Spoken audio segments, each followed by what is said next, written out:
Bem, no começo desse ano, Palmas, no Tocantins, inaugurou uma nova secretaria, Secretaria Municipal de Políticas Sociais e Igualdade Racial. A questão é que a titularidade dessa pasta de igualdade racial foi para uma pessoa branca. Vamos falar sobre isso aqui no Plantão do Meteoro.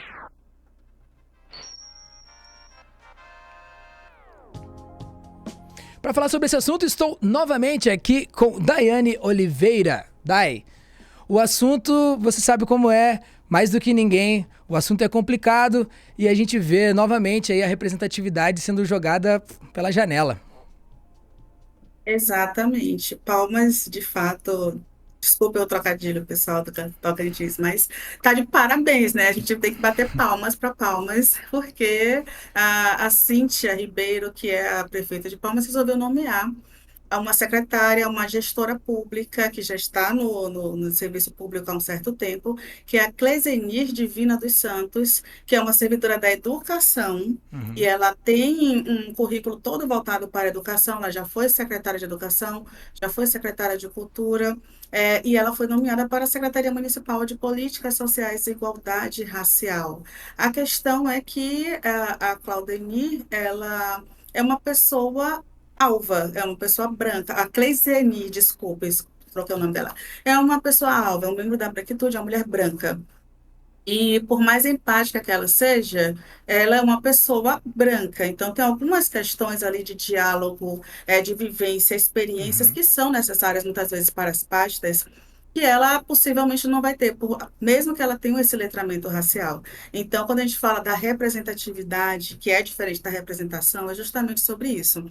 E Uhum. aí, a gente tem, além do movimento negro unificado, no estado do Tocantins, que questionou essa nomeação, a gente também tem um coletivo feminista de mulheres negras do Tocantins, que é a Junta Preta, que também questiona e emitiram uma nota de repúdio, questionaram a prefeita Cíntia Uhum. sobre essa nomeação. Porque é uma nomeação que, por mais que inquestionável, que existam outras pessoas para a pasta, outras mulheres e homens Uhum. negros, Tocantins, ele assume atualmente, por exemplo, como terceiro estado com maior número de mortes por uma taxa excelente, uma taxa alta de assassinatos, muitos deles, inclusive, homens negros. É um estado que a gente já vem há alguns anos acompanhando violência de homens negros, que é um número, inclusive, em 2014, 2015, eu não me lembro exatamente, o mapa da violência apontou como um estado que era um dos maiores em taxa de mortes de homens negros, acima, inclusive, da média nacional. Então, é um estado que já requer um cuidado, um trabalho na questão racial, e essa pessoa negra, ela não está nesses cargos de poder, né? Que é o que provoca, que é exatamente o que é o racismo estrutural. Uhum. Então, a gente tem. E aí, para falar sobre racismo estrutural, o que é que a gente traz? Silvio Almeida, lógico, o nosso ministro, por que é importante a gente trazer o nosso ministro para falar sobre a pauta racial? Não só porque ele é uma pessoa qualificada para isso, ele é um homem negro, mas também para a gente entender que esse racismo estrutural ele está inserido na nossa sociedade. Ele não é deslocado, não é porque a pessoa seja boa em determinados pontos que ele está deslocado da sociedade. Vamos ouvir o Silvio Almeida falando sobre isso. Vamos lá. O que a gente chama de racismo estrutural? Veja só, em geral, a gente quando pensa no racismo, a gente já pensa numa violência direta contra uma pessoa negra, contra uma pessoa indígena, enfim, contra um cigano, contra um judeu. A gente pensa numa violência direta, ou seja, quando você ofende alguém ou quando você impede diretamente a entrada de alguém em certo ambiente, quando você paga um salário menor, ou seja, é a discriminação, né, enquanto essa ordem direta. Entretanto, eu acho que compreender o racismo implica que a gente deve entender o racismo não como um fenômeno conjuntural, porque fosse o racismo um fenômeno conjuntural, o que eu quero dizer com isso, fosse um fenômeno, uma anomalia, a gente geralmente trata o racismo como uma patologia social, ou então como uma patologia mesmo, né, atribuindo àqueles que são racistas algum tipo de problema intelectual, mental, ou mesmo de caráter, enfim. A gente costuma tratar o racismo como uma anormalidade. O que a noção de racismo estrutural coloca é que o racismo não é algo anormal, é algo normal. Normal no sentido de que Não que a gente deve aceitar, mas é que o racismo, independente de te aceitar ou não, ele constitui as relações no seu padrão de normalidade. Nossa. Aula magna, né, do Silvio, né? Exatamente. O Silvio ele sempre aponta muito bem a questão não ser pessoal. Porque ainda a gente ainda enfrenta isso quando a gente fala de racismo. Por exemplo, nesse momento, a Cíntia ela não ter conseguido nenhuma pessoa negra ligada, né, a movimentos sociais, ligada às causas sociais, que fosse também ligada a ela, e colocou a secretária que era secretária de Cultura nessa pasta, já mostra um pouquinho sobre exatamente Uhum, isso, que é o racismo. Então, eu não tenho medo nesse momento de dizer que existe essa uhum, invisibilização é racial. E vamos pontuar também uma questão, essa troca de cadeiras aí da Secretaria de Palmas, ela é bem interessante, porque quem estava assumindo essa pasta foi um secretário executivo, quando ela foi criada, o Igor de Souza Franco, e agora ele volta para o cargo dele, e meio que o que me parece é, olha, a gente não tem ninguém para essa cadeira aqui, eu também não tenho interesse em procurar, então toma aí, toma para você, porque a gente precisava preencher, sabe? uhum. O que me parece, o que eu sinto é exatamente isso. E para a gente completar, né, a gente falando sobre essa questão da violência no Tocantins, tem uma matéria que é do G1 Tocantins que fala justamente sobre isso, o crescimento de violência contra jovens negros e periféricos, que mostra essa pauta racial, que como ela é cara, como ela é importante para a cidade, que a gente está vendo que a prefeita só está querendo ocupar um cargo agora. Vamos ver. Bom, e o G1 Tocantins, né, fez um panorama dos homicídios aqui na capital, ou seja, qual o perfil dessas vítimas. E a gente consegue conferir agora na reportagem que você, já acessando lá, a primeira coisa que você já vê lá na capa é essa matéria completinha. E lá mostra que 70% negros, 60% periféricos. Quem são, né? Os mortos na onda de violência que atinge aqui a nossa capital. E aí traz este caso, né, aqui do Victor, que foi assassinado a tiros aqui na nossa cidade.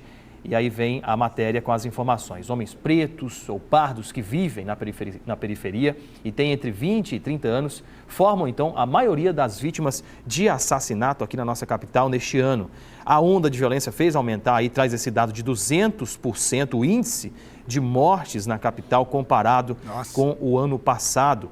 A cidade, né, a nossa capital, tem aí vivenciado uma verdadeira explosão nos casos de assassinato. O alto índice começou no segundo semestre de 2022 e aí se manteve nesses meses aqui de 2023, né, desde o início do ano.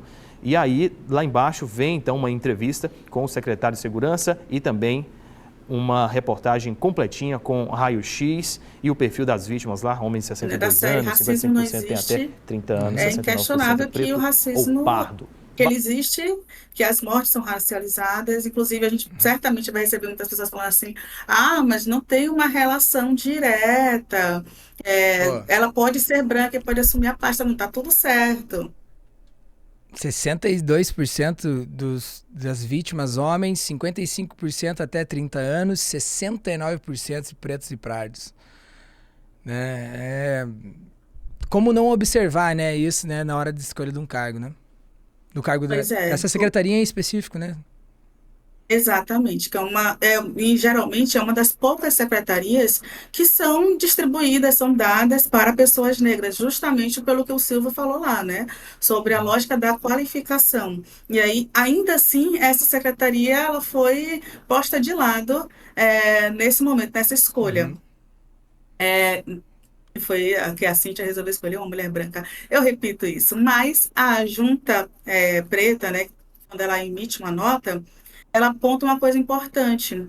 Eu vou ler um trechinho aqui, Uhum. que designar pessoas negras para a condução de estruturas públicas que têm como missão promover a igualdade racial, considerando que representatividade é fundamental para abordar as desigualdades históricas e estruturais enfrentadas pela comunidade negra em nossa cidade.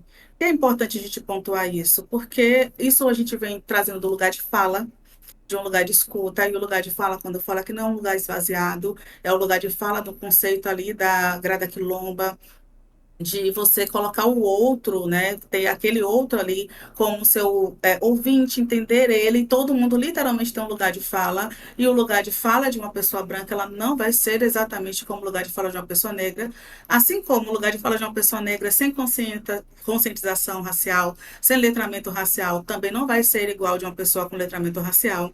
Então, para essa parte, o ideal é que Cleisenir, na verdade, fosse uma pessoa negra, ou que fosse, né, eu Uhum. falei o nome da secretária que é branca, mas que fosse uma pessoa negra e que fosse uma pessoa com letramento racial. E para quem diz, letramento racial não é importante, o Big Brother é um excelente momento para a gente provar que letramento racial é importante, porque assim também Uhum. homens negros não chamam mulheres de macacas, né?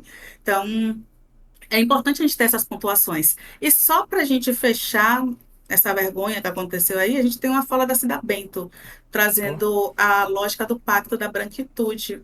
E é muito importante isso, né? Porque a branquitude, ela se apoia e ela se defende em vários momentos, que é o que meio que acontece aí, né? Vamos ver a Cida falando aqui no Roda Viva. Eu trabalho mesmo com o conceito de um pacto não verbalizado, mas que mantém, né, as pessoas, o mesmo segmento, em geral masculino e branco, nos lugares de poder do país, em todo tipo de instituição. Não é um acordo, não é uma coisa combinada, né? E eu sempre digo isso, acho bem importante dizer que não é que as pessoas se encontram às 5 da manhã para combinar, mas nas diferentes instituições você tem o mesmo perfil de pessoas liderando, e liderar significa tomar decisões que influenciam o É país, outra aula porque não também, só viu? são Maria empresas, Aparecida são Bento, organizações públicas, organizações da sociedade civil. Então, esse pacto, ao mesmo tempo que fortalece o mesmo grupo, o grupo de iguais, ele exclui quem não faz parte deste grupo. Então, ele é um pacto que sustenta as desigualdades. Ele é um pacto que... mas que, quando você está dentro de uma instituição, essas desigualdades que são criadas nesse contexto do pacto narcísico, do pacto da branquitude, são tratadas como um mérito. Então, se este grupo está na liderança das grandes instituições, é porque tem mérito.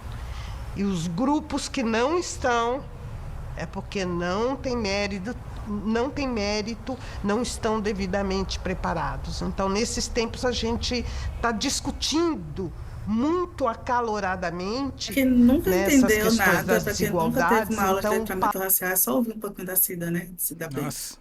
Nossa, não consigo parar. o pacto emerge também para contribuir na compreensão e na mudança dessa situação, né? Cida, eu queria começar pelo... Onde está o lugar dessa galera, né? Como que... Cida. Enfim. Isso. E só um coraçãozinho aqui para a dona Cida Bento, porque é apaixonante. E quando ela traz o conceito do pacto narcísico da branquitude, é justamente isso. Por mais aliada que a pessoa seja, em alguns momentos, essa pessoa, né, esse grupo, ele vai se defender. E muitas vezes o outro, né, que somos nós, pessoas negras, somos postas de lado, totalmente invisibilizados, ignorados, né? E não tem como ignorar uma questão dessa. Porque a gente está falando agora de Tocantins, né, agora da cidade de Palmas, mas isso acontece em todo o Brasil, inclusive, né, no governo federal, nas esferas maiores, né? Sim, se não há combinação, se não há justamente esse acordo, esse conluio direto ali, existe sim um entendimento, e esse entendimento ele é o capital, né? Então, tipo assim, é assim que se pensa, é assim que é assim que tem que se manter, enfim, né? E aí se justificam as coisas, como um mérito, como, enfim, né? Então, a gente dá pra ver na raiz das coisas, até na raiz dessa instância meritocrática, assim, todo um contorno de defesa, né? De autodefesa, de privilégios, né? Autodefesa de privilégios, né? Não tem ninguém sendo ameaçado por nada, né? É a autodefesa dos próprios privilégios, né? Exatamente. Então, o que a gente espera aí é que a Cíntia, ela veja aí esse corpo, mas não só a Cíntia, né? Que a gente tenha em todas porque a gente teve essa repercussão agora da junta, por isso que a gente consegue falar sobre o debate, mas que isso seja feito por todos os prefeitos, inclusive pensando agora, pessoal, a gente tem eleição municipal, vamos votar em quem, né, trabalha junto, quem pensa na diversidade, em quem está com as pautas alinhadas, porque não dá para depois ficar só reclamando e dizendo que a culpa é do outro, né? É isso aí. Importante isso. É isso aí, ó. Mais uma oportunidade de aprender aqui no Plantão do Meteoro. Estive com Daiane Oliveira. Dai, muito obrigado por trazer todas essas referências, né? A gente nunca pode perder a oportunidade de aprender um pouco mais, e nesses assuntos é uma questão urgente. Então, enfim, muito obrigado por mais uma vez vir aqui e dar mais uma aula aqui pra gente. Valeu? Esse foi mais um Plantão do Meteoro. É isso aí. Voltamos no próximo. Estive hoje com Daiane Oliveira. Dá uma olhadinha no trabalho dela aqui nesse @, Daiane J. Oliveira, também o Guarriro, e no Plantão do Meteoro e todos os nossos produtos aí no canal. Falou? Valeu!